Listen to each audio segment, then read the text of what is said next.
ಎಲ್ಲರಿಗೂ ನಮಸ್ಕಾರ. CK angry foodie YouTube ಚಾನಲ್ಗೆ ಸ್ವಾಗತ. ಇದು ಮಾವಿನ ಹಣ್ಣು ಸೀಸನ್ ಆಗಿರೋದ್ರಿಂದ ಒಂದು ತಣ್ಣಗೆ ಮಾವಿನ ಹಣ್ಣು ಜ್ಯೂಸ್ ಯಾವ ರೀತಿ ಮಾಡೋದು ಅಂತ ನಾನು ಹೇಳ್ಕೊಡ್ತೀನಿ. ಹೊಸದಾಗಿ ನೋಡ್ತಿರೋರು ನನ್ನ ಚಾನಲ್ನ ಸಬ್ಸ್ಕ್ರೈಬ್ ಮಾಡ್ಕೊಳ್ಳಿ. ನೋಡಿ, ಈ ಜ್ಯೂಸ್ ಮಾಡೋಕ್ಕೆ ಏನೇನು ಐಟಮ್ ಬೇಕು ಅಂತ ಒಂದ್ಸಲಿ ನೋಟ್ ಮಾಡ್ಕೊಳ್ಳಿ. ಈಗ ಒಂದು ಮಾವಿನ ಹಣ್ಣು ತೊಗೊಳ್ಳಿ.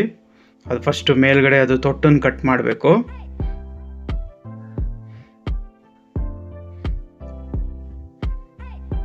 ಈಗ ಈ ಥರ ಅರ್ಧಕ್ಕೆ ಕಟ್ ಮಾಡ್ಕೊಳ್ಳಿ.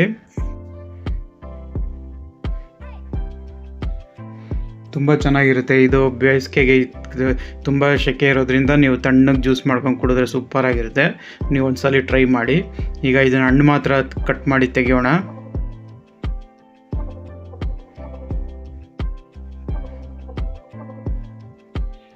ಈಗ ನಾನು ಎಲ್ಲನೂ ಇದೇ ಥರ ಕಟ್ ಮಾಡಿ ಹಣ್ಣನ್ನೆಲ್ಲ ತೆಕ್ಕೊತೀನಿ ಸಿಪ್ಪೆಯಿಂದ.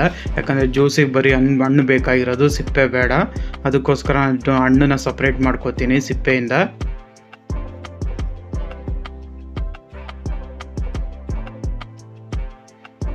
ನೋಡಿ, ಇದೇ ಥರ ನಾನು ಎಲ್ಲನೂ ಇದೇ ಥರ ತೆಕ್ಕೊತೀನಿ. ನೋಡಿ, ನಾನೆಲ್ಲ ಹಣ್ಣನ್ನು ಸಿಪ್ಪೆಯಿಂದ ಬೇರ್ಪಡಿಸಿದ್ದೀನಿ. ಈಗ ಒಂದು ಮಿಕ್ಸಿಗೆ ಮಾವಿನ ಹಣ್ಣು,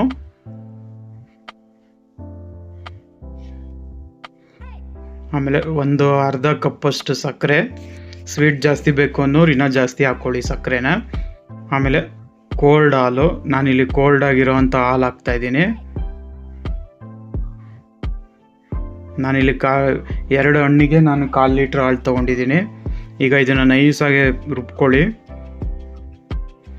ನೋಡಿ, ನೈಸಾಗಿ ರುಬ್ಬಿದ್ದೀನಿ. ಇವಾಗ ನೋಡಿ, ತಂಪಾದ ಮಾವಿನ ಹಣ್ಣಿನ ಜ್ಯೂಸ್ ರೆಡಿಯಾಗಿದೆ. ಇದು ಸಮ್ಮರ್ ಆಗಿರೋದ್ರಿಂದ ಮಾವಿನ ಹಣ್ಣು ಈಗ ಬರ್ತಾ ಇದೆ ಎಲ್ಲ ಕಡೆನೂ. ಒಂದ್ಸಲಿ ತಗೊಂಡು ಮಾಡ್ಕೊಳ್ಳಿ, ತುಂಬ ಚೆನ್ನಾಗಿರುತ್ತೆ ತಣ್ಣಗೆ. ಹೇಗಿದೆ ಅಂತ ಕಮೆಂಟ್ ಬಾಕ್ಸಲ್ಲಿ ತಿಳಿಸಿ. ಹಾಗೆ ಹೊಸದಾಗಿ ನೋಡ್ತಿರೋರು ನನ್ನ ಚಾನಲ್ನ ಸಬ್ಸ್ಕ್ರೈಬ್ ಮಾಡ್ಕೊಳ್ಳಿ. ಹಾಗೆ ನನ್ನ ವೀಡಿಯೋನ ಲೈಕು ಶೇರ್ ಮಾಡಿ. Thank you.